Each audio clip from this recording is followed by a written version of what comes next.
Hey everyone, Metal Shop Steve here with a review, brand new album here today.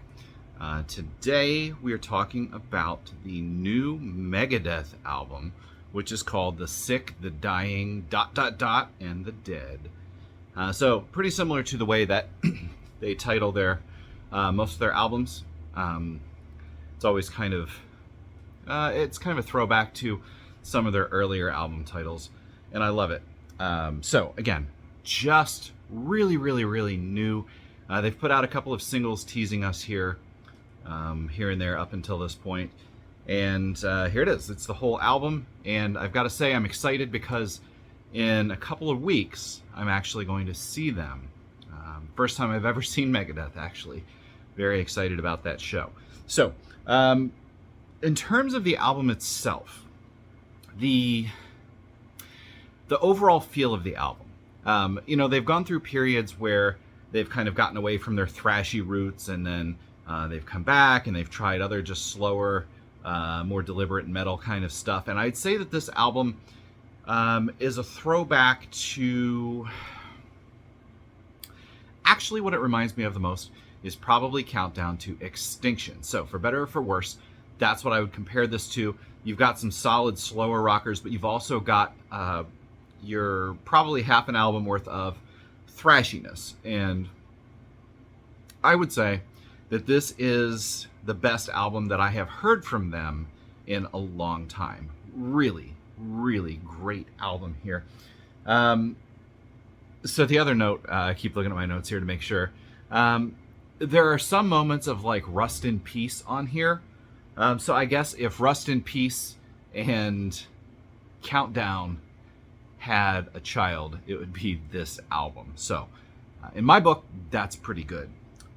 So you're getting, I'd say lyrically, you're getting, pretty much what Megadeth does. A lot of social commentary, social issues. You're getting your signature Dave Mustaine snarls and his very distinguishable vocals. You're getting a lot of riffs. You're getting the blistering guitars. And one thing on this album that I've noticed is there's a fuller low end bass and drums. It's fuller. It's there. It stands out a little bit more than maybe some of the early stuff. And I like it. I think it's, at least to the ears, it's a very well-rounded album, sonically and musically and everything else. So a lot of stuff to talk about here. I try to pick 3 songs, but I think here I've picked more than 3 for some of my standout tracks on the album. The first one I'm going to mention is Night Stalkers, which was one of the singles, and of course that features Ice-T. If for some reason you're not familiar with Ice-T, he is big celebrity within music, television, all of that. Actor, musician. He was, way back in the day, a very kind of in-your-face rapper. And then back in the 90s, he started up a thrash metal band called Body Count. Very notorious band. Ice-T has long been a lover, an appreciator of thrash metal. And if you take a look at Body Count's albums, you'll notice that on each one he pays tribute to an influence. So he's done Motorhead, he's done Suicidal Tendencies, Slayer, things like that. So, not really a big surprise that he's jumping on and working with Megadeth here on this album. I guess the way to describe the song, and it's got a lot of different layers. It kind of, it kind of fades into this almost acoustic intro kind of thing. And then you get the bass riff. There's a nice little bass riff. And then there's really nice solo in this one too. Big finish. So I don't know if right away I can call this my favorite song on the album, but it is really good. Ice-T does jump in there. So there's a little bit of back and forth vocally as well. But certainly one of my favorites. Just as a quick note, there is one more kind of guest cameo appearance on this album. It's Sammy Hagar from Van Halen. And the song that they do is kind of like a weird Van Halen, Megadeth sounding mashup almost. There's almost a Van Halen vibe to it, but if Van Halen ventured into thrash or harder stuff a little bit. So anyway, that's an interesting song. Moving on. Another one of my favorites is called Soldier On, and this one has kind of a marching tempo, a marching riff. Really nice guitar lick to this one. So riffs and licks and solo, really great stuff here.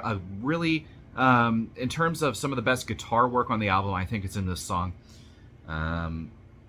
There are two that I have kind of grouped together here, which are, again, if you're looking for the thrashiness, the thrashy part of this Megadeth album, Celebritant and Life in Hell.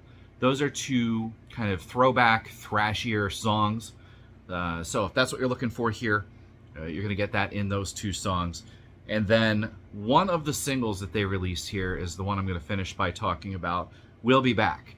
And if you heard this single, probably you're interested in checking out the rest of the album, because it is just purely an absolute ripper. It is what you wanted to hear from Megadeth when they were talking about this new album. And that's what you got. It is just absolutely blistering from the start. It's fast, it's loud, it's thrashy, it's got attitude. So much guitar. Really, I'd say the guitar work on this album in total is one of my favorite efforts from Megadeth. So take that for what you will. Anyway, so that's the album, The Sick, The Dying, ... and The Dead. It's out now really recently, so within the last week, I'd say it came out. Looking forward to seeing these guys live in a couple of weeks. Very excited there. Definitely check out the album if you like Megadeth or thrash or metal or any of that. Like I said, probably, for my money, the best Megadeth album in at least a few years. So there it is. Thanks. I'll see you later.